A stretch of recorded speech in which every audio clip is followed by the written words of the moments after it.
Bir daha salam. Çalışmamızın düzəlişini gedək. Bugünkü çalışmamız verilmiş avans, alınmış avans, verilmiş borc, alınmış borc, faizli borclar, faiz öhdəliyi və faiz gəlirlərinin hesablanması bu minvalda olacaq. Yəni qarşılıqsız ödəmə əməliyyatlarında. Birinci əməliyyatımız faizli borcun verilməsidir. AMMC sentyabrın 1-i tarixində 2025-ci ildə BMMC-yə 6 ay müddətinə illik 10% olmaq şərti ilə 80.000 AZM borc verib. Faizlər müddətin sonunda ödənilib deyir. Baxın, ödəmə müddətin sonundadır. Yəni 6-cı ayın sonunadır, amma digər əməliyyatları biz aparmamız lazımdır. Gələk birinci başdan qeyd etməyə. Bunları istər-istəməz debit kredit olaraq qeyd edəcəyik. Yəni əməliyyat jurnalında qeydiyyatımız kimi ikili yazılış sistemi ilə. İlk öncə biz kimin mühasibə olduğumuzu müəyyənləşdirməmiz lazımdır. Hər zaman ən vacib olan nüanslardan biridir. Yəni əməliyyata hansı gözlə baxacaq? Mən AMMC-nin mühasibi kimi də baxacağam. Yəni borc verən tərəf də mənəm. BMMC isə mənim tərəfdaşımdır. Yəni mən ona borc verəcəm. Onun üçün mən bir əməliyyatda hər hansı bir vəsaiti mən verdiyim üçün mənim aktiv hesabım, yəni pul hesabım azalacaq. Qarşı tərəf də bunun qarşılığında mənə bir şey vermədiyi üçün onda digər bir aktiv hesabda qeydiyyatını aparacam. Yəni verilmiş borc hesabında 233 verilmiş borc yazmıram artıq. Gəlin bura birinci debet deyək. Şöyle bircə dəqiqə cədvəl formalar. Uşaqlar, cədvəl bu formada aparaq. Borc verən tərəf mən idim. Borc verdiyim tərəfə 233 verilmiş borc. Borc verdiğimi qeyd etdim. Borcu hardan verdiğimi de qeyd edəcəm. Nağd mı deyib, bank mı deyib? Heç birisini qeyd eləməyib. Mən o zaman bank hesabı seçəcəm. Məbləğ nə qədər borc verib? 80.000 manat. Borc verib. Bu borcun verilməsi əməliyyatıdır. Sadəcə borcun verilməsi əməliyyatıdır. Və deyir ki, bunu 6 ay müddətində illik 10% verilir. Misal üçün, bura mən altdan bir hesablama yeri əlavə edeyim.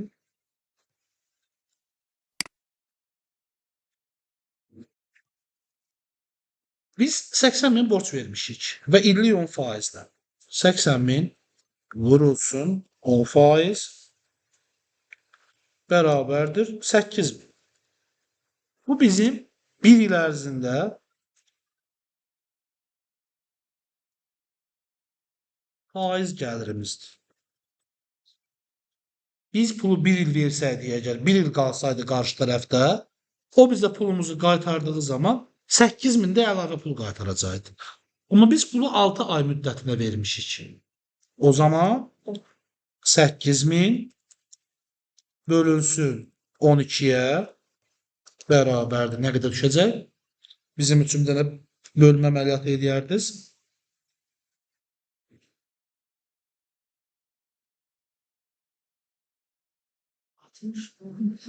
Bəli, bir şeytan rəqəminə bənzər bir şey əmələ gəldi. 67. Bəli, bizim olur artıq aylıq faiz gəlirimiz. Çünki bu 12 ildir. 12 il, 12 il derimi 12 ay. Yəni bir ilin tərkimi bu da manatdır. 8.000 manat bölünsün 12 ay bərabərdir bu rəqəm manatla aylıq faiz gəliri. Detallı birinci sualda bu formada gedirəm ki, yəni proseslər hamısında bir-birinə bənzərdir, yadınızda qalsın. Və mən 6 ay verdiyim üçün 6 ay vurulsun 1 aylıq faiz gəlirimə 666.67'ye. Bəli, manat olaraq 4.000 manat. Bunu da deyirəm 6 aylıq faiz gəliri. Rəqəmlərim artıq okeydir. Buradadır. Biz indi pulumuzu göstərdik, izləyirik. Amma eyni zamanda biz aylar üzrə faiz gəlirimizi də göstərməmiz lazımdır. Baxın, dilimdə deyirəm, faiz gəlirimizi. Deməli, mən bunu gəlir olaraq ay tanımam lazım. Hər ay mənə pulu verilmirsə, mən hər ay faiz gəlirini 631 qeyd edəcəm. Faiz gəliri hesabını tam yazmıram. 666.67 hələ ki prosesi göstərdiyim üçün ay qeyd etdiyimizi bu cür qeyd etməliyik. Və bu mənim nəyimdir? Alacağımdır. Amma necə bir alacağımdır? Mən buna qısa müddətli debitor borc deyə bilmirəm. Çünki qısa müddətli debitor borc dediyim zaman sanki bu mənim fəaliyyət sahəmlə bağlı etdiyim satışdan olan alacağım kimi görünəcək balansımda. Elə görünməsin. Mən bunu doğru sinifləndirim deyə 216 nömrəli faizlər üzrə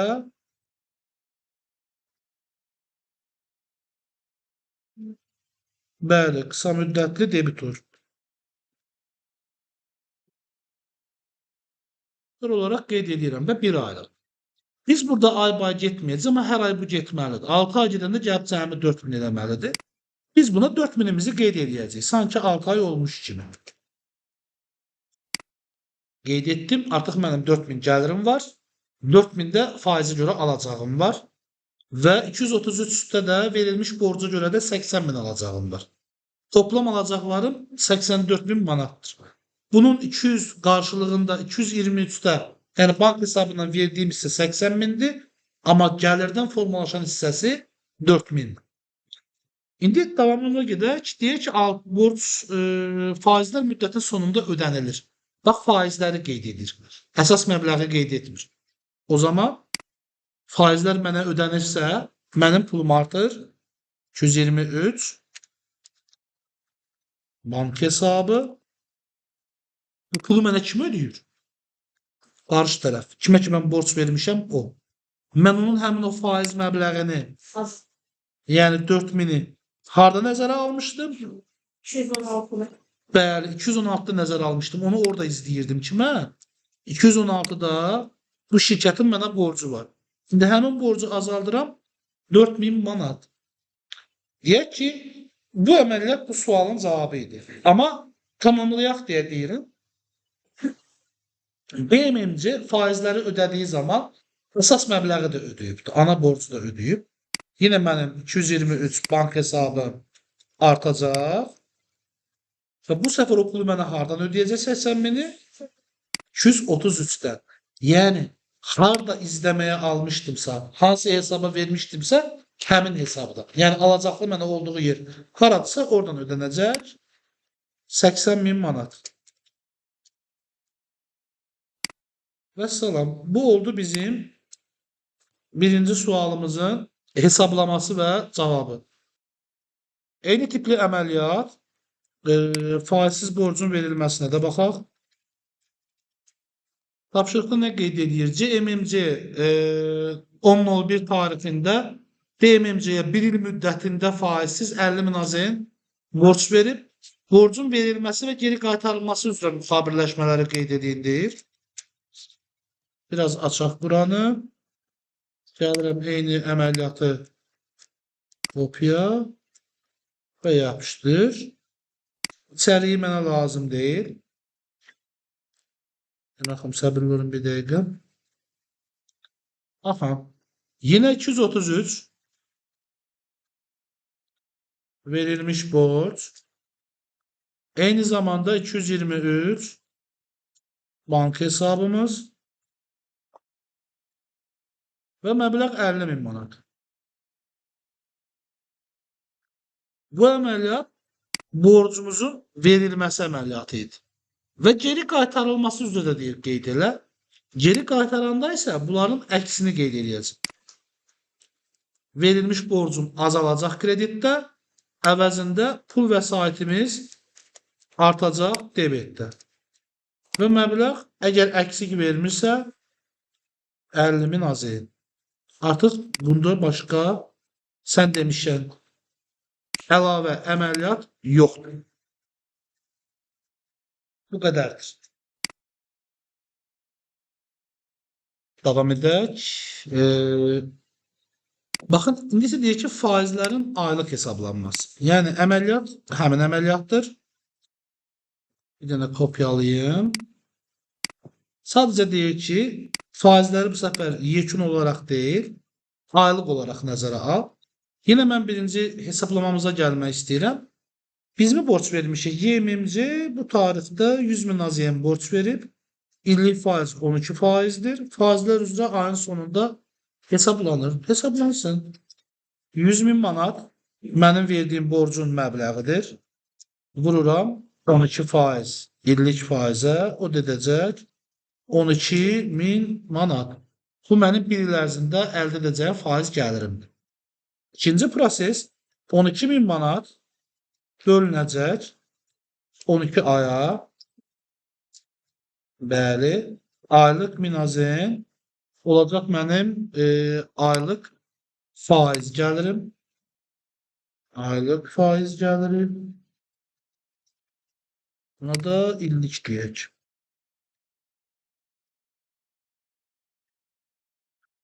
Artıq rəqəmlərimiz mövcuddur. Bəs bizə nə deyir sual? Deyir ki, ilk 3 ay üzrə faiz gəlirini hesablayın və ödənişini uçota alın. Yəni həm faizi hesabla, həm də o faizin sənə olunan ödənişini, qeydiyyatını apar. İlk 3 ay istəmişdi məndən. Mən sildim. Bu səni mi deyirsiniz? Mən sildim. Deməli, birinci, biz əməliyyatları aparmaq üçün onun əsasını qeyd etməmiz lazımdır. Yəni pulun verilişini qeyd etməmiz lazımdır. 233 verilmiş borc. Tamam. Daha sonra isə 223 bank hesabı 100.000 manat. Daha sonra aylıqları hesablaya bilərəm. Bayaq necə qeyd eləmişdik? 216 bəli, faizlər üzrə qısa müddətli debitor. Qeyd etdim. 631 faiz gəlir olaraq qeyd etdim. Və rəqəm 1000 manat. Baxın uşaqlar, nə deyir burada? 3 ay üzrə faiz gəlirini hesablayın və ödənişini uçota alın. Bu ödənişini deyirsə, mən bunu hər ay bağlamam lazımdır ödənişini. Bağlamasam, müqavilə şərtinin asılı olaraq faizin də üzərinə faiz gəlmə ehtimalı var. Yəni əməliyyatlarda onlara diqqət edərsiniz, imtahan mövzularında falan. Mən birinci ayı bağlayacağım. Ödənişini etsinlər bank hesabıma.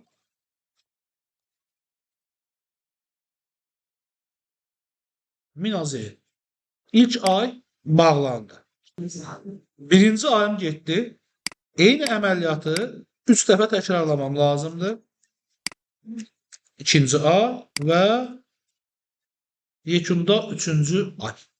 Və əsas məbləğlə bağlı informasiya vermədiyinə görə sadəcə əməliyyatlarımı təkrarlamış oldum. Bu da növbəti sualın hissəsi.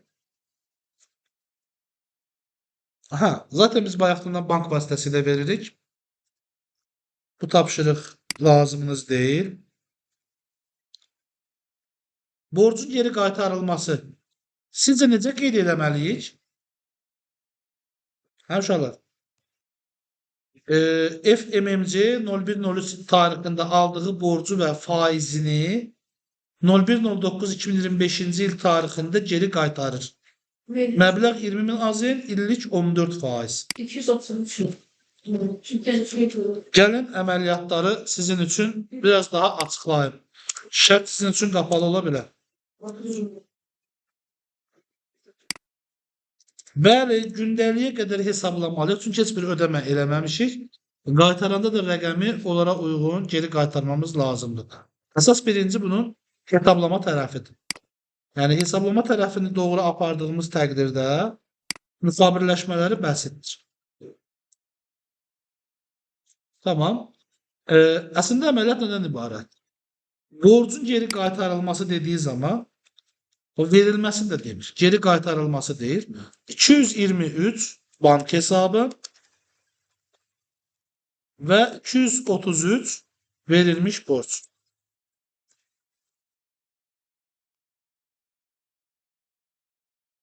Əməliyyat belədir. Qeydiyyat. Borcun geri qayıt. Amma biz burada bizə bir tarix verib ki, mart ayının 1-in tarixində aldığı borcu və faizini bizdən gedir söhbət. Biz almışıq borcu. Faizini 01.09.2025-ci il tarixdə geri qaytarır. Burada artıq bu mexanizma işləmir. Niyə? Çünki borcu alan tərəf mənəm.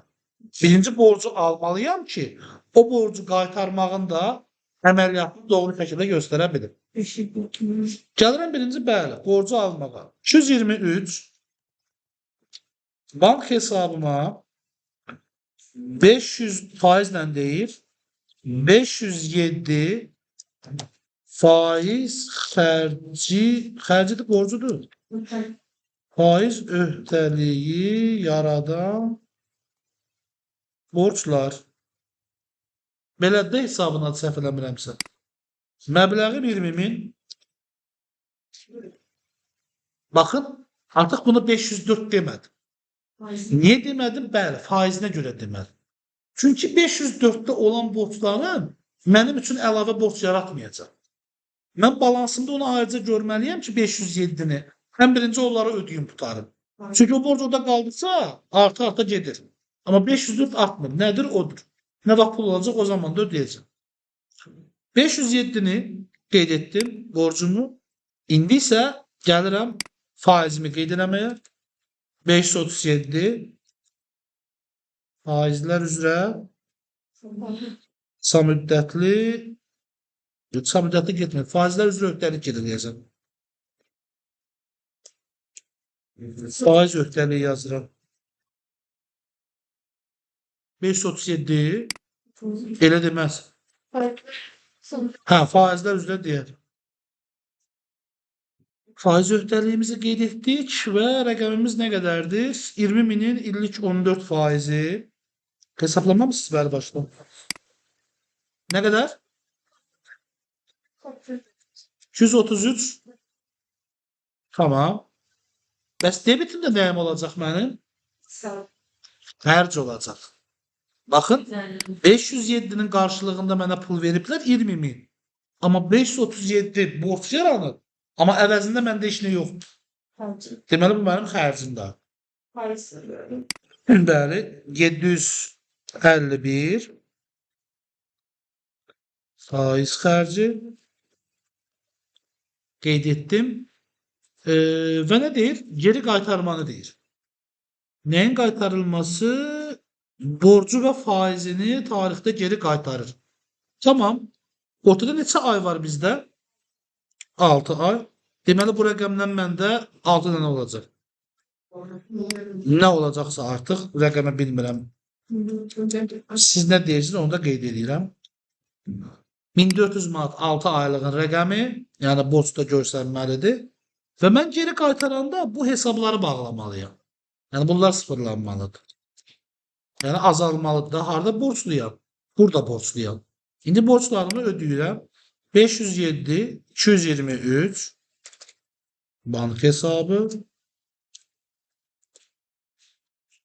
Nə qədər? 20.000 manat. Yəni də bura para qoyaq. Eyni zamanda öhdəliyim də bank hesabı. Yəni faiz öhdəliyimi də ödəyirəm bankdan. 1400 manat. Baxın, bunun birinci əməliyyat. Gəlin adlandıralım. Alt hissəni silirəm. Artıq əməliyyata ehtiyacım yoxdur da. Birinci əməliyyatım alınmış borc əməliyyatıdır. İkinci əməliyyatım faiz öhdəliyini və faiz xərcinin hesablanmasıdır. Üçüncü əməliyyatım borcun ödənişi, borcun geri qaytarılması əməliyyatıdır. Dördüncü hesabın faiz öhdəliyinin ödənişidir. Ya da ki, öhdəliyin ödənişi. Bir prosesin içərisində hər müxabirləşmə özü bir əməliyyatı əks etdirir. Amma ümumilikdə faiz borcu və faiz öhdəliyinin hesablanması və ödənilməsi əməliyyatıdır. Ümumilikdə. Bu sualın cavabı bu. Dördüncü, beşinci sınıf. İndi isə, bəli, 5 idi. İndi isə 6-cı sualda dayanacağam və sizdən həll yolu gözləyəcəm. Cəlmə. Olacaq, bəli. Əgər biz o cərimədən gəlir əldə ediriksə. Amma burada gəlir əldə edən biz deyilik. Biz HMMC-nin mühasibiyik və cərimələnən tərəfdə bizik. Borcu vaxtında qaytarmayıbdır HMMC. Müqaviləyə əsasən, bəli, cərimə faizi tətbiq olunub. Gecikmə və cərimə üzrə uçot və müxabirləşməni quraq. Gələk birinci faylımızı götürək. 731 də gətirmək olur. 2 dəqiqə soruşacağım indi sizlərdən. Tamam. Baxın, rəqəm yoxdur. Bizə ancaq müxabirləşmə hissəsi lazımdır. Və gecikməni istəyir. Gəlin bunun məntiqi üzərində biraz müzakirə aparalım. Pulu alan tərəf mən idim. Pulu qaytarmamışam o öz yerim. Borcum mən başqa tarixdə hesablanıb da ayrılmış.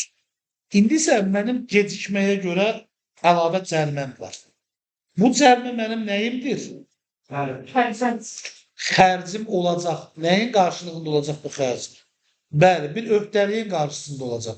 Deməli, mən bu əməliyyatı qeyd edəndə balansıma, həm bunu borcum kimi, çünki mənə cərimələyən şəxsə bunu ödəyəcəm. Yəni, borc və öhdəlik dediyim şey, gələcək dönəmlərdə mənim ödəmə əməliyyatı aparacağım bölümlərdir, belə deyək. Mən bunu ödəyəcəyimə görə, bu mənim öhdəliyimdir. Və mən öhdəliyi bir rəqəm qeyd eləməliyim. Misal üçün deyirəm, cərimə öhdəliyi deyirəm buna.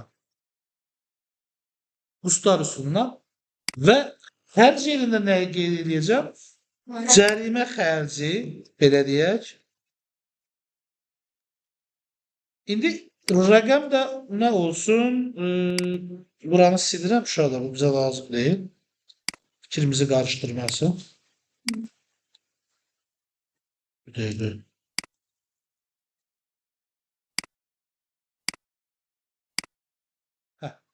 İndi mənə müxabirləşmələrini deyə bilərsinizmi? Cərimə öhdəliyi nə seçə bilmişsiniz orada? Faizlər üzlərini mi seçmişsiniz, yoxsa başqa bir şey mi seçmişsiniz? Niyə faiz axı başqa bir şeydir? Müəllim dedi ki, gələcək deyil, yəni gəlib deyil. Bəli. Bunun alacaq hissəsində də digər olacaq, öhdəlik hissəsində də digər olacaq. Digər öhdəliklərin neçədir orada? 507 yox. 540 neçə olması lazımdır orada? 545 var. Bir də görün 47 də var mı? Gələcək. Mən cəlmə fosfurdur. Yəni 45 qısa müddətli öhdəliklərdir. Digərdir mi? Digər qısa müddətli. Aha, buna mən 100 manat deyirəm. Və cərimə tərəfinə gələyim. Cərimənin hesab nömrəsi olmalıdır. Gələcək özün gəlib götürmək olar. Yox, burada cərimələnən bizik. Onu götürə bilərik, başqaları. Bizi cərimələyənlər. Amma gələcək dövrün gəlir olaraq yox. 721-də bunun olacağını düşünmürəm. 711-də də olacağını düşünmürəm. 731-də isə ola bilər. Sahə əməliyyat xərclərinin sub hesablarından birində cərimə ilə bağlı ola bilər. Cərimələr və digər aşağı. Tamam. 731. Sub hesab qeyd eləmirəm. Amma cərimə xərci olaraq qeyd edirəm. Bəli. Salam. Gəl götür. Cərimə xərci olaraq qeyd etdik. Baxın, müəyyənləşdirilməsi nə qədər asan olur. Biz öz mövqeyimizə əgər düzgün qeyd ediriksə ki, biz kimin mühasibiyik. Amma bax, xanım da doğru hesabları deyir. Amma niyə yanılır orada? Çünki o gəliri qazanan tərəfdə özünü düşündüyünə görə cərimə edən tərəfində o mövqeydən yanaşır. Mən ona fikir vermirəm. Eyni sualda biz öz yerimizi doğru təyin etdiyimizdə əməliyyatlar bəsitləşməyə başlayacaq. Gecikmə və cərimə üzrə uçot və müxabirləşməni qurun. İndi mənim burada sizə növbətənkənar sualım var və sualı videonu dayandırdıqdan sonra verəcəm. Bəli, borcun gecikməsi haqqında uçot. Birinci, gecikən borcumuza görə bizə əlavə cərimə hesabladılar. Cəriməmizi xərc kimi tanıdıq. Eyni zamanda o xərc ödənilmədiyi üçün onun borcunu da tanıdıq. 100 manat. Və biz bunu səbəbkarı müəyyənləşdirdik. Həmin xərci səbəbkarın əmək haqqısından, yəni müəssisədən alacağı gəlirdən azaltdıq. Yəni səbəbkar müəssisədən öz gəlirini aldığı zaman əmək haqqıya görə ona yaranmış borc öhdəliyimizi azaltdıq. Ondan çıxdıq ödəyəcəyimiz xərci 100 manat və yekunda səbəbkarın əmək haqqısını azaltdığımıza görə bizim aktivlərimizdə, bank hesabımızda bir 100 manatlıq aktivləşmə yarandı. Yəni artdı məbləğ. Qarşılığında passivlərə nə əmələ gəldi? 545 nömrəli digər öhdəliklər, yəni cəriməyə görə olan öhdəlik. Və bu da burada qalması lazım deyil. Əgər pulu tutmuşamsa, mən cəriməmi ödəməm lazımdır. Ona görə cərimə öhdəliyini azaltdım və bank hesabımda da pulu azaltdım. Yəni əməliyyatları adlandırmağa gəldiyimiz zaman birincisi cərimə xərcinin tanınması və borcunun hesablanması. İkinci əməliyyat səbəbkarın əmək haqqısından cərimənin tutulması, yəni tutulma əməliyyatı. Üçüncü əməliyyatsa öhdəliyin ödənişi əməliyyatı. Yəni bu qədər adlandırması da uyğun gedir. Digər əməliyyatı ilə bayaq işlədik axı biz, yox? Dəqiq olmamışdı. Aha. Dəqiqə. Nədir də o da? Bəli, bu sondakı bu 100 manat sanki əmək haqqısını ödəmiş kimi bir şey. Yəni onun əvəzindən ödədim başqasına getdi. Tamam uşaqlar, bunlar tamam. Faizli borcun alınması. Yəni bu səfər borcu alan tərəf bizik. Biz borc aldığımız zaman ümumiyyətlə nə formada olsun, həmişə bank hesabımız artacaq. Bank hesabı. Borcu nə formada almışıqsa artıq ona bir öhdəlik formalaşdırmalıyıq. Yəni bunu digər tərəfin borcu olduğunu bilirik. Yəni öhdəlik olduğunu bilirik. Amma onu segmentləşdirməliyik, sinifləndirməliyik. Borc alınmış borcdur. Bayaqdan verilmiş borcdaydı. İndi isə borcunu alma tərəfindəyik. Biz onu özümüz də yazmalıyıq. Yəni belə Yazacaqsınız. yazmalıyıq. Bəli, bəli. Borc 6 ay müddətində 12%-dən alınıb. Bayaqki eyni sualın alınmış borc versiyasıdır. 100 min manatdır. Bu deməkdir ki, aylıq 1000 manat bir öhdəliyim yaranacaq. Mən daha artıq pul ödəyəcəm. Yəni bu faiz öhdəliyi və yaxud da faiz xərci yaradan bir borcdur. 6 aylıq olduğu üçün mən bunu 537, yəni qısa müddətli kreditor borc deyirəm. Kreditor borc deməyim də buna. Bunlar nə gedir? Qısa müddətli faiz xərci yaradan borclar və yaxud ki faiz öhdəliyi. Qeyd etdim, rəqəm 100 min manat. Yəni aldığım borcun məbləği faiz öhdəliyi yaradan bir borcdur. Ona görə onu qeyd etdim. Və bununla bağlı 751 faiz xərci, yəni öhdəliyim yarandı, xərc yarandı, xərci ödəmədiyimə görə onun bir borcu da yarandı. Oy. Heç gün mənə deyirsiniz, bu 507, bu 537. Əvvəldə obusun sonra yaza bilərdik. 507-ni əvvəldə 223-ü sonra yaza Belə əvvəl buranı debit nəzərdə tutursan, xeyr yaza bilməzdik. Niyə yaza bilməzdik? hesabına getdiyi üçün. Gəldiyi üçün. Faizlər üzrə artıq nə qədər olacaq? 1000 manat. Gəlin bir də üzərindən gedək. Borcu almışam, pulum artıb və borcum da artıb. Borcumu 507 qeyd etdim. Onun üçün ki, bu borc mənə əlavə öhdəlik yaradacaq. Xərc yaradacaq, belə deyək. Xərc yarandı 1000 manat. Xərci ödəmədiyimə görə onun borcu da yarandı. Bu xərc nə tipli bir xərcdir? Faiz xərci, borcu da faizlər üzrə qısa müddətli kreditor olacaq. Borclar olacaq ya da öhdəlik. Qısa müddətli kreditor. 1000 manat. Ödənişi varmı burada? Xeyr, yoxdur. Sadəcə hesablama hissəsini tələb edir. İkinci əməliyyatda isə eyni tip əməliyyatdır. Yalnız burada artıq şey yoxdur. Bəli. Hanı? Ha, faiz ödənilir varsa o zaman faizin borcu bağlanacaq. Bax, faizin borcu bağlanacaq. Hardan? 223 bankdan 1000 manat. hesabı. Tamam. İkinci əməliyyatımızda bunu kopyalayaq, əlavə et, tərkibini silək. BMMC 01-12-2025-ci il tarixində bir il müddətində faizsiz 50.000 AZM borc alır. 223 banka hesabı aktif hesabdır. Debit də artır deyə qeyd elədim. Çünki pul almışam, artıbdı. Və faizsiz olduğuna görə bunu başqa kodla hesablandırıram. Və sadəcə alınmış borc deyirəm. 50.000 manat. Alınmış samüddətli borc deyək. 50.000 borcu alıbdır. Borcun alınması və geri qaytarılması üzrə müxabirləşməni yazın. Biz özümüz Biz özümüz onu bayaq verilmiş borç kimi yazırıq. Özümüz Bəli, özümüz yox, sual elə verilmiş borcla bağlı idi.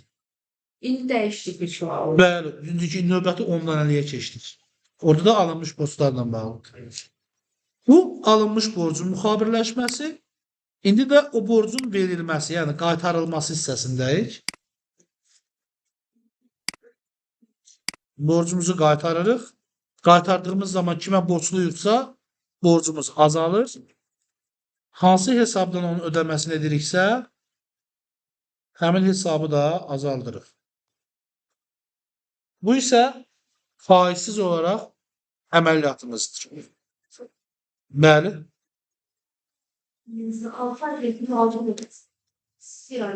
Mən bir ay üzrə yazdım, bəli. Bunlara ehtiyacımız yoxdur. Və avans əməliyyatları. İndi isə uşaqlar, avans əməliyyatlarına gələk. Mən burada baxın birinci sualı oxuyum. Avansın verilməsi. Yəni verilmiş avans əməliyyatı AMMC tarixdə BMMC 40.000 AZN-lik mal alışı üçün müqavilə bağlayır. Müqaviləyə əsasən 50% avans ödənilir. Avansın verilməsi və müxabirləşməsini yazın. Mən bunu iki variantda eləyəcəm. Həm avansın verilməsi, həm də gələcək dövrün xərcinin verilməsi kimi. İki əməliyyat işləyəcəm. Kopya edirəm. Bir-biri ilə bağlı müqayisəsini apara biləsiniz. Deyək ki, birinciyə qeyd edək.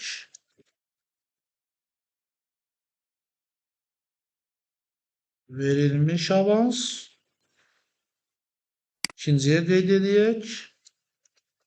Gələcək dövrünün xərcləri. Yəni GDF. Tamam. İkisini də qeyd elədik.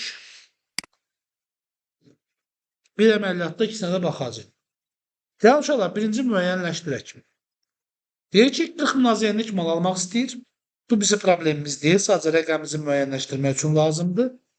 Malı ala bilmək üçün əvvəlcədən mal satana pul ödəməsi lazımdır. Çünki mal satan mən o malı göndərmək istəmir pulunu almadan.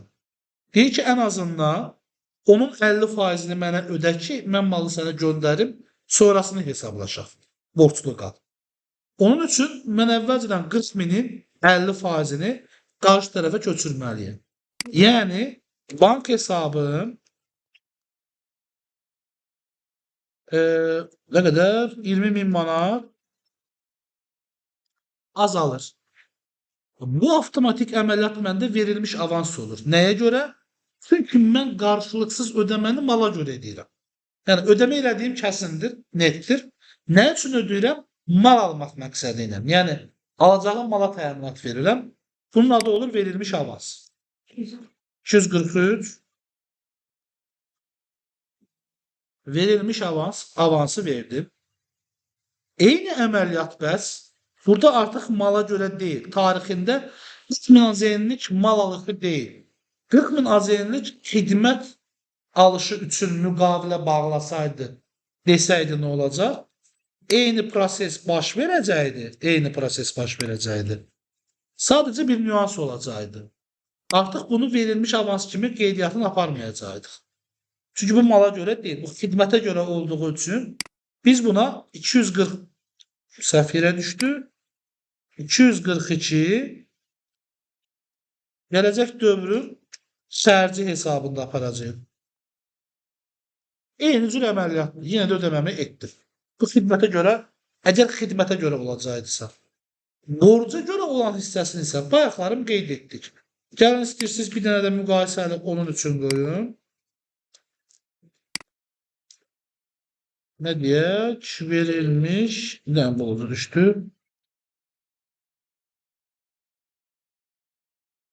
Verilmiş borç. Bu zamanda yenə 233 242 həmin var. ha, o oradadır, yuxarıdadır. Və hamısının baxdığını qeyd etmişəm. Verilmiş borçda da bu cürdür. Görürsünüz, ödəmə hissəsi dəyişmir. Yəni, müqayisəli şəkildə qoyduğumuz zaman ödəmə hissəsində hər hansı bir dəyişiklik yoxdur. Amma pulların hərəkət təyinatları dəyişikdir. Mala görə verdiyim zaman avans deyə qeyd eləmişəm, başqa bir aktiv hesabda. Xidmətə görə dediyim zaman gələcək dövrün xərci demişəm. Sadəcə borc təyinatlı olduğu zaman qarşılıqda gözlədiyim heç bir şey yoxdur. Tək gözlədiyim şey verdiyim pulun geri qayıtmasıdır. O zaman da verilmiş borc olaraq qeyd edirəm. İndi gələn prosesimin davamına. Birincisində nəyə görə ödəmişdim? Mal üçün. Tədarükçü, yəni mal satan və podratçı mənə malı göndərsin. Qoysun, yığsın maşına, göndərdi malı mənə. Yəni malı mənə verdi. Malı mənə verdisə mənim malım artdı. 205 mallar. Bəs bu malların qarşılığında mən pul ödədim. Hələ heç nə ödəməmişəm. Bəli, yəni sadəcə avans vermişdim. Mənim öhdəliyim yaranır.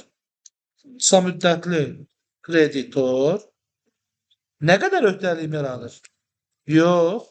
40.000 manat ödəm, malı göndəririk mənə. 40.000-ə razılaşmışıq da, düzdür? Mən sadəcə avans olaraq 20.000 ona göndərmişəm. Təminat vermişəm, zalog kimi, belə düşün.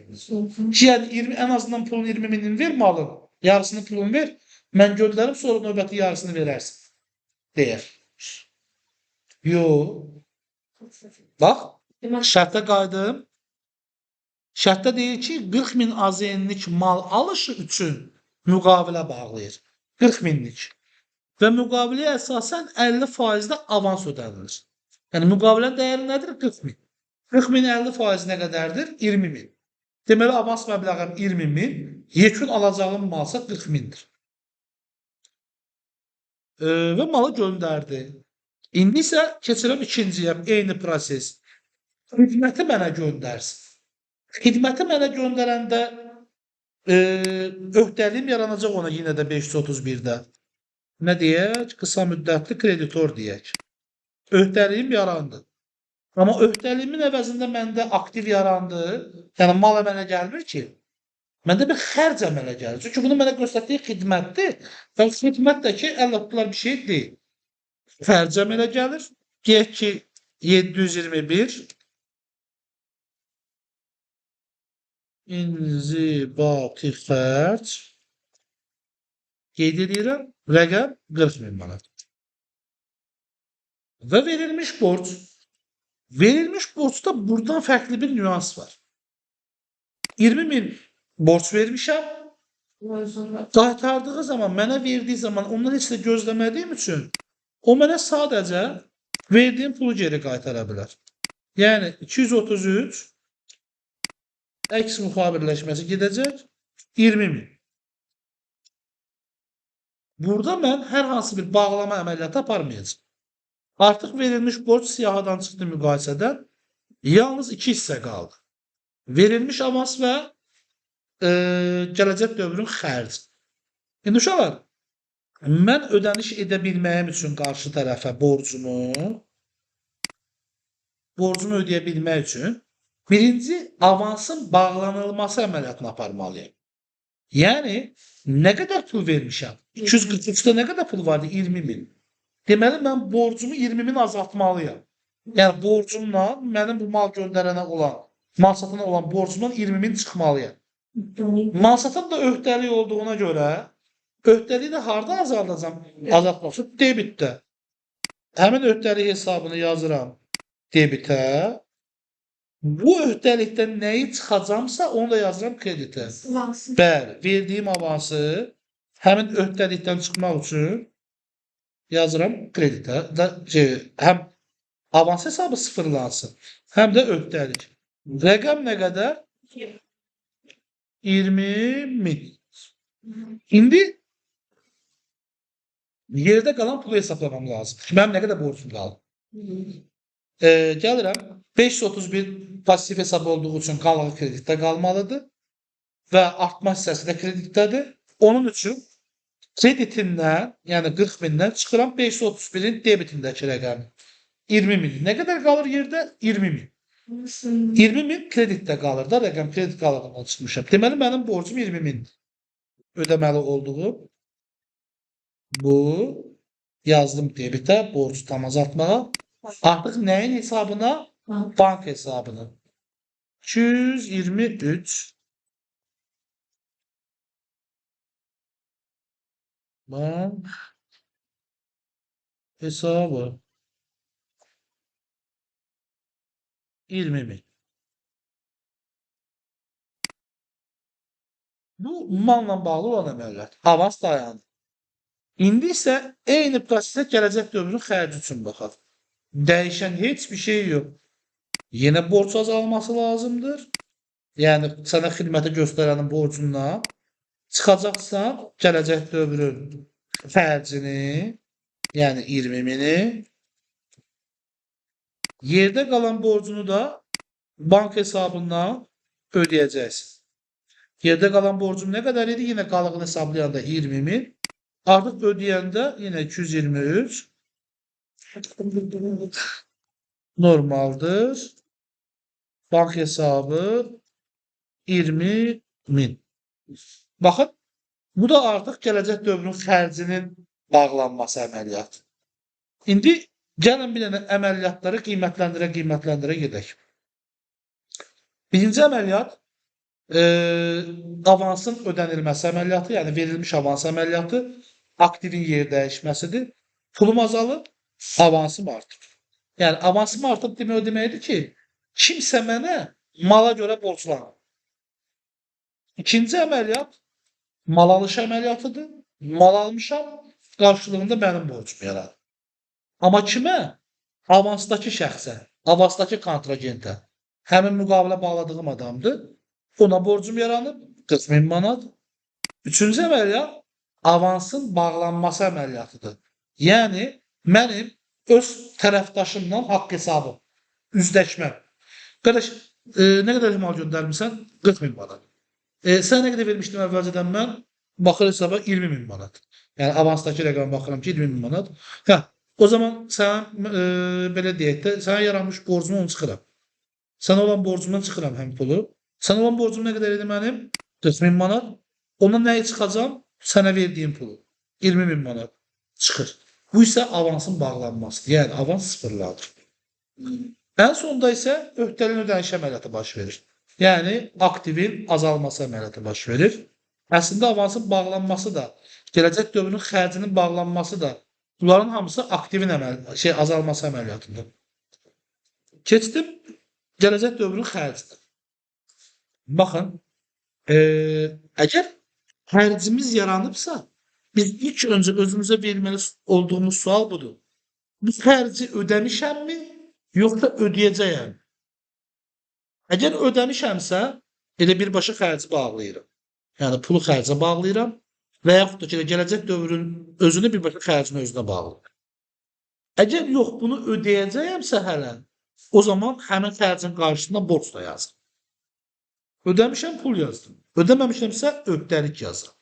İndi burada da gələcək dövrün xərcinə mən ödəmə etmişəm. Etdiyim ödəməni bank hesabından etmişəm. İkisi də aktiv hesab olduğu üçün aktivin yer dəyişməsi baş verir. İkinci əməliyyatda ödədiyim rəqəmin əsasında mənə biri xidmət göstərir. Göstərdiyi xidmət inzibati xərcim idi, amma mən onu ödəməmişəm. İnzibati xərcimə görə də borcum əmələ gəlib 40.000 manat. Həmin borcu əvvəlcədən ödədiyim gələcək dövrün xərcini. Mən xərci növbəti prosesdə çəkdim. Pul ödəyəndə yox idi. Mən pul ödəyəndən sonra xərc baş verdi. Gələcək dövrün xərci ilə bağlayıram. Yenə də bayaq dediyim kimi, həmin bu şəxsə yaranan borcum idi 40.000. Həmin şəxsin də mənə şey var idi burada. İlk xidmət borcu var idi. Həmin əməliyyatla bağlayıram 20.000.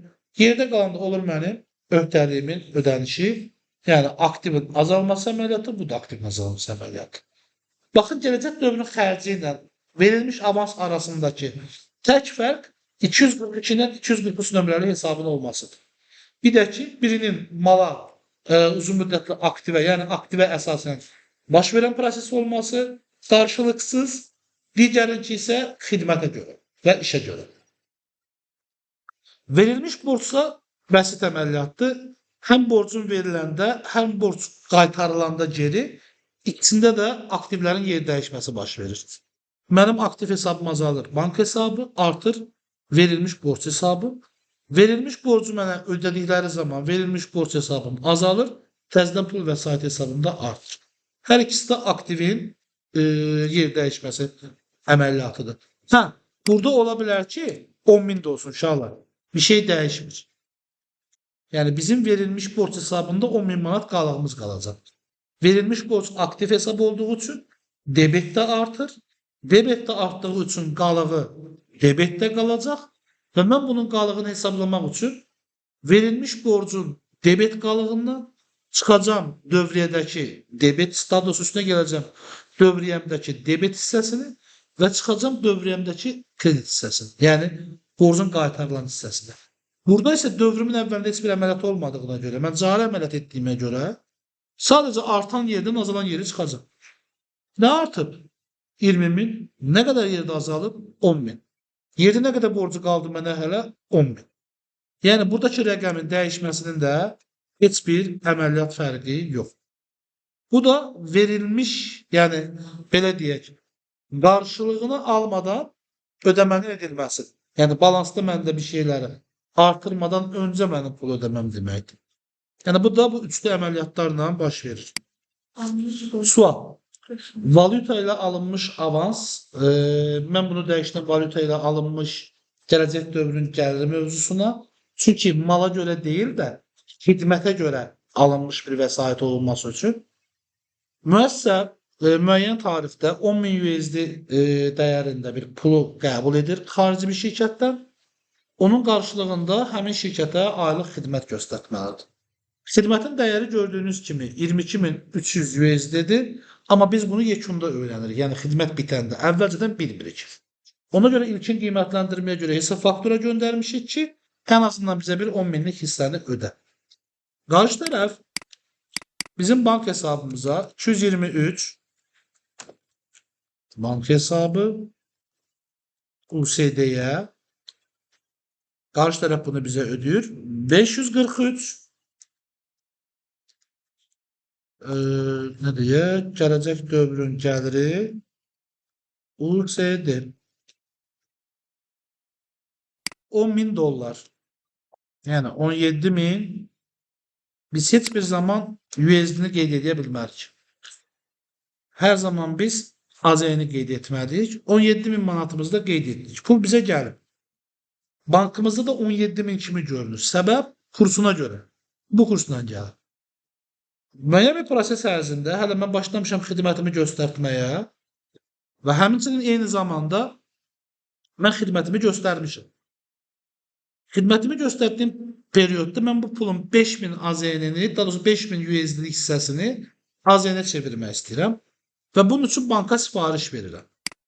Yəni dollar hesabımı azaldıram 8.500 manat dəyərində. Niyə 8.500 ayırıram? Çünki 5.000 dollarımın 1.7 kursuna götürürəm. Məndə elədir axı dəyəri. Və çevirmək istəyirəm manata. Və 8.500 manat olaraq gözləyirəm bu pulu. Və bunu verirəm 222 dedim yolda olan pul köçürməsinə. Bunu verdim ora. Və Konvertasiya olundu pul, mənim AZN hesabıma pul gəlir. Mənim AZN hesabıma pul gəlirsə, 223 bank hesabı AZN Bağımlısınız mənim. nə qədər pul gəldi? Hə uşaqlar? 8500 niyə gəlir ki? Oradan kursu farkında 5000 vurulsun. Kursum nədir? 1.7600. 8800 manat pul gəldi. 8800 manat pul gəlir. Mən bunun birinci 8000'ini 500'ünü qeyd edirəm.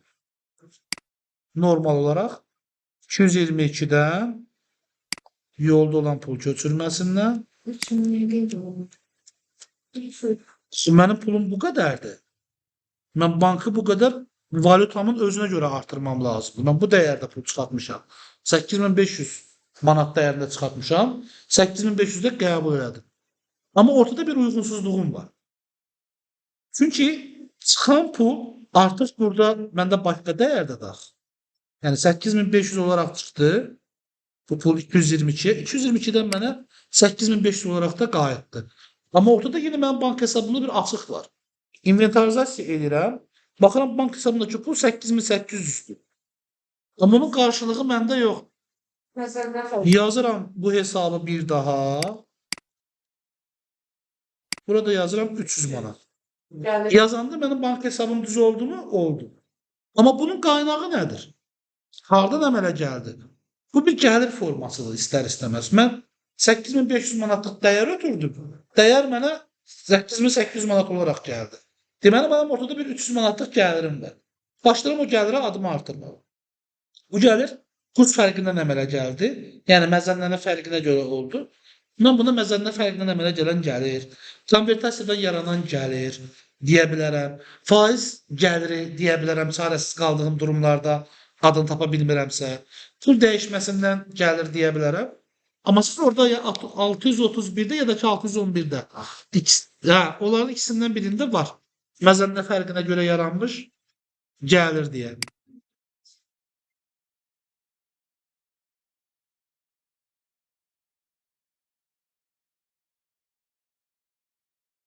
Hayır, əməliyyatların içərisindədir. 611.8 məzənnə fərqləri 611.8 fərq etmir. Hansına düşübsə artıq. 611 müayinəyə gəlir. o da eyni kateqoriyada əslində. Tamamladım. Bu hissəni göstərdim. Bəs axı əməliyyatım mənim bundan bitmir. Əməliyyatım mənim arxasında deyir ki, yığdım bəli. Əməliyyatın geridə qalan hissəsində deyir ki, bundan əlavə mən xidməti görüb qutarmışam. Mən xidməti görüb qutarmışamsa, mənim alacağım əmələ gəlir. 211 qısa müddətli debitor, borc.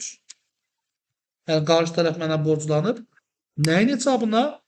Mənim standart satışımın hesabına. Yəni satış. Nə qədər satış?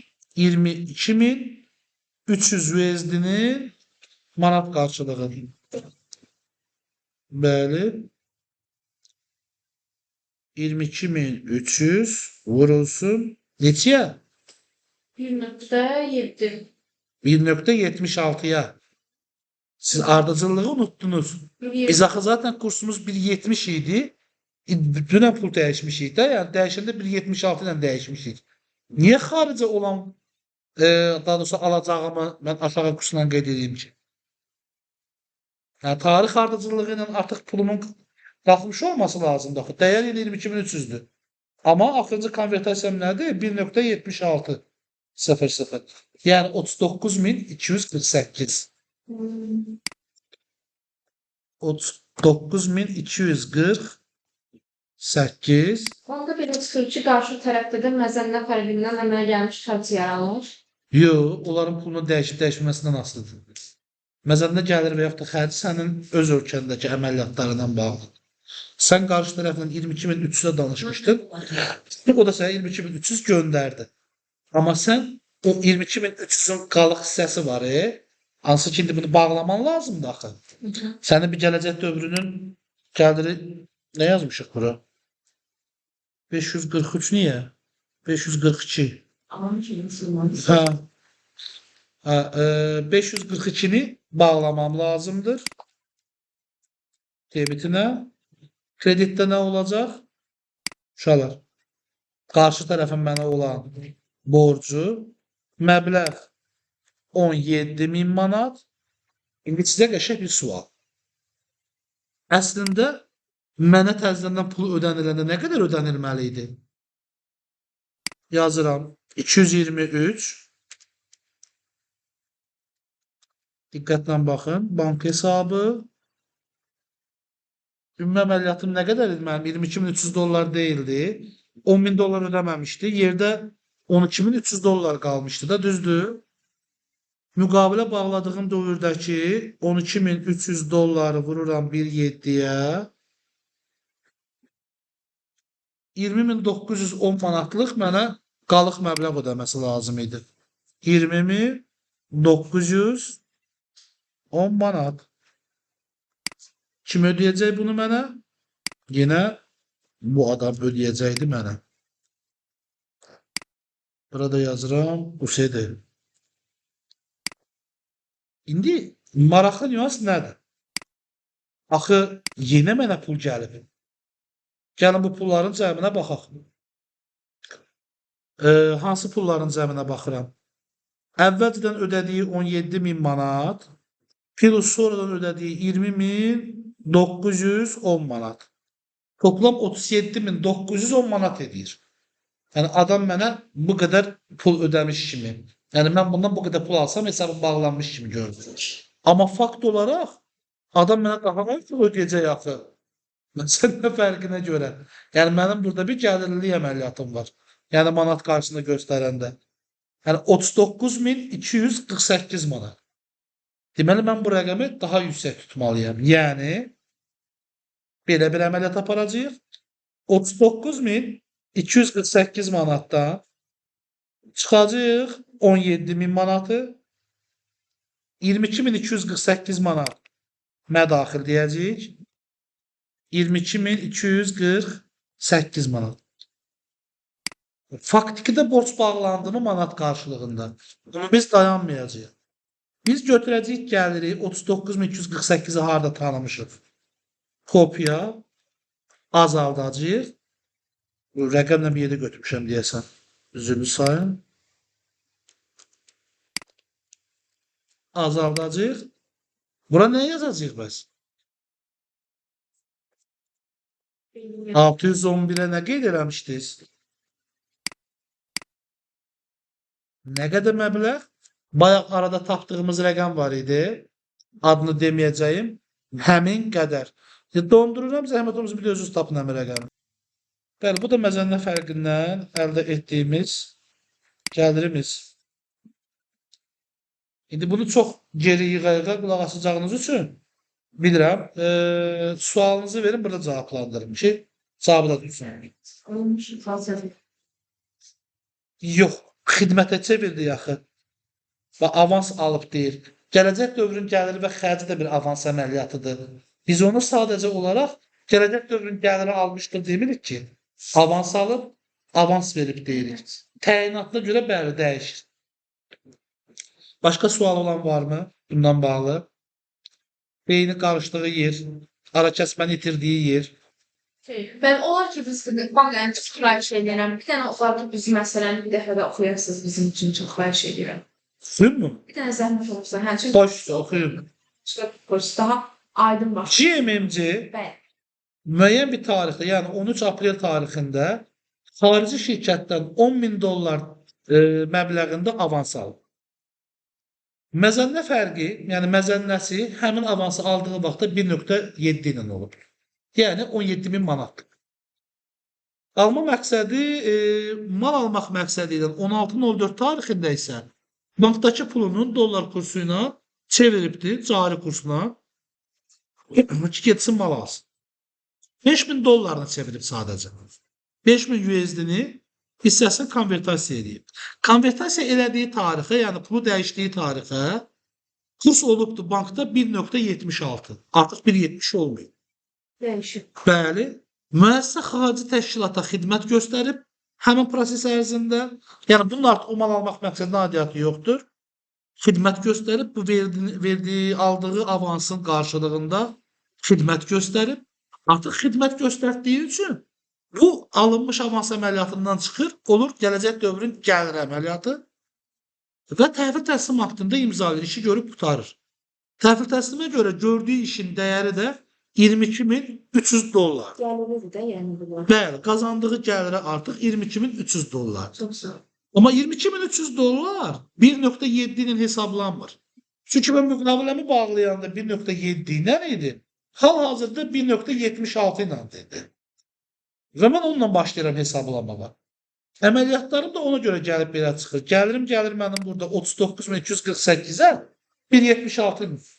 Aslında geri kalanı artık Hətta ona da düzəliş vermək lazımdır, bəli.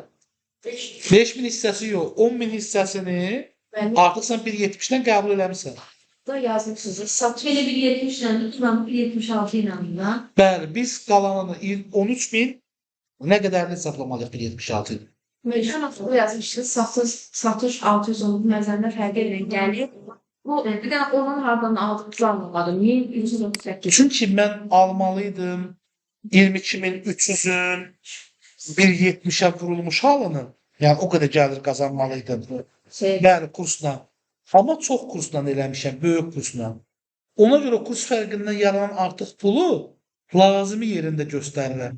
22.248-dən neçəni çıxdınız ki onu? 22.248-dən çıxmadım. 39.248-dən başladım çıxmağa. Gəlirdən o birisini çıxdınız. Hə, Nasıl kaldı böyle bir? əlbəttə verə bilərsən. Bu 10 binlik Əslində elə eləməliydi ya.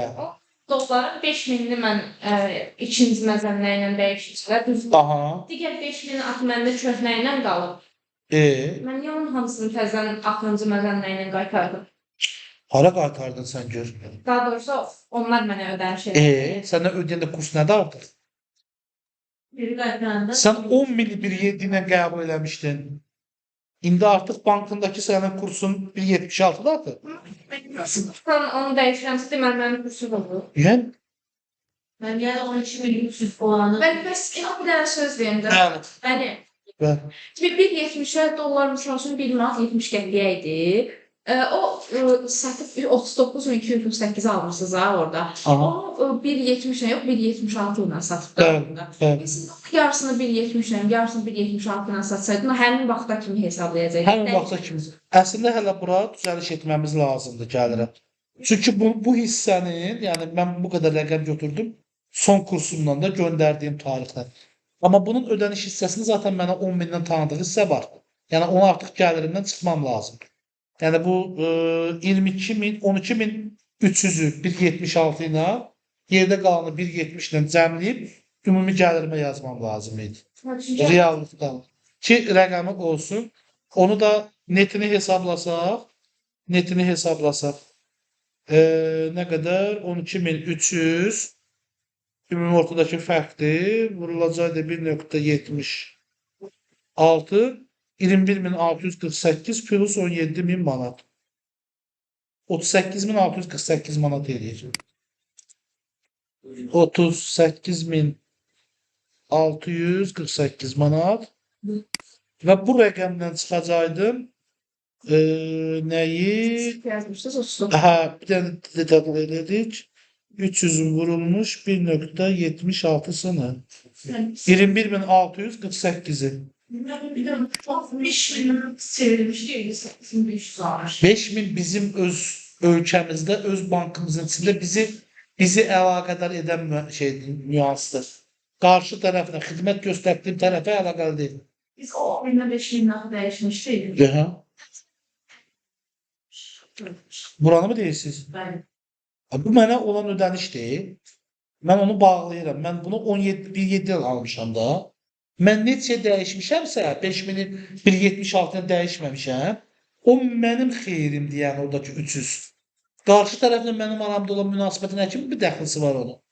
mənim bankımda dolların kursu qalxıb deyə mən xeyir əldə eləmişəm. Qarşı tərəf mənə deyə bilər ki, sənə dolların kursu qalxıb, sən borcunu azalt. Nə borcuma qalıbdı? Yəni inəndə mən zərər edəndə gətirib mənə ödəyəcəksən, yox. Yəni o qarşı tərəfdən mənim aramda olan münasibətdir ki, gələcək dövrün gəlirini onun mənə ödədiyi rəqəmlə azalmasını verirəm. Yəni birinci hissəyinə verdim. İkinci hissəsində isə qalan rəqəm ki, mənə nə ödəyəcək? 22.248 yazdığımda 21.648 olacaq. Üstüne biz niye 10 bin hamsız komünikasyon gelmişler. Orada 5.000 dolar komünikasyon ederiz. 5.000 Bir dedi tamam. Yine həmin nöqtəyə qayıtdı. Yine həmin nöqtəyə qayıtdı. Bax, yenə deyirəm. O 5.000-in bizdə hansı kursdan qaldığı 1.76 yox, qalxıb olub 2 manat. Deyək ki, 2 olubdu. Onun qarşı tərəfə nə dəxli var? Yola göre zaten. Ben size oralarda bana şahidiyiz. Ben de Mən hansı fərqi tapıram? Ümumi satış məbləğini 1.70 ilə satmışam. Yəni birinci hissəni 10.000-in hesablayıram.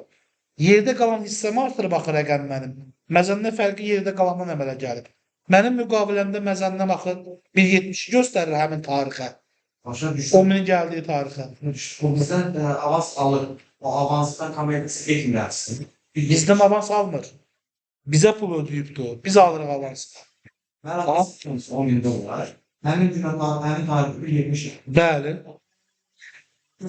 Otur ben neredeyim? Etmə, çıxart, səbt çöldə cəmaatdan başlayır. Heç bir dəxli yox. Ki yani ben eğer onu 3 aydan sonra herhangi bir tarihte kamera dolar Aha, hatta ona göre bəli. 1.70'e göre O yok. deyək 300 manat da burada. Bax, o buradadır. Yani demek sıkı olur çünkü biz acaba eğer alışveriş hesaplayacaksa 10 bin dolar avans alamazsa mal alışveriş onun 5 bin dolarını ben kamera yerim. Geri kalan 5 bin dolar zaten bende. Tamam. Yani biz onu bir geçişten yeter ki hesaplayalım. Azalttık çok 8'in sınırı. Bunu mu deyirsən? Evet. Bax, bu rəqəmi sənin 10.000-in var ha. Gedən 10.000. Sənin zaten bağladığın müqavilənin şərti oydu. 10.000 dollar 1.70 ilə.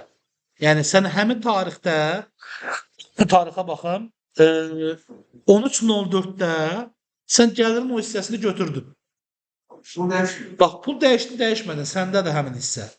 İkinci mərhələdə artıq o hissə bitibdi. O dövrün bitibdi. Keçdi ikinci əməliyyata.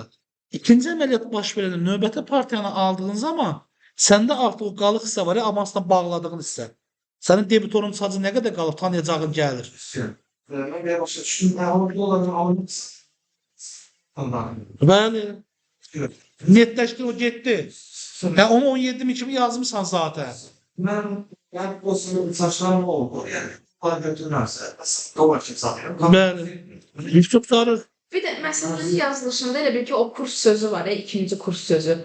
Onu o nöqtəni silib bir dənə belə xətt qoyub, misal üçün Bunu mu deyirsiniz? Haram deyirsiniz. Elə onu deyirəm mən.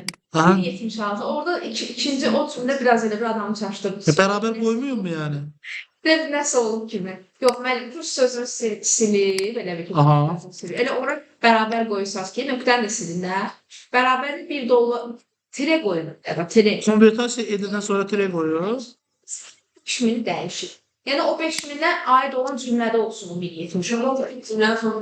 Məncə tacıda özüm baxmışdım, düşünmürəm. Yəni 5000 dəyişir. Burada 5.000 yox. Deyir 5000. Ha, bunu mu deyirsən? Ha, tamam. Ha.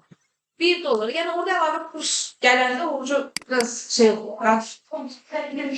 Bir de buraya işte. Şarkıya götür. Hansını? Yani Ha. Yəni aşağı hissəni də, dolar. bax bu hissəni də ona düzəliş verəcəksiniz. O əməliyyata uyğun hesablamanız lazımdır. Sadəcə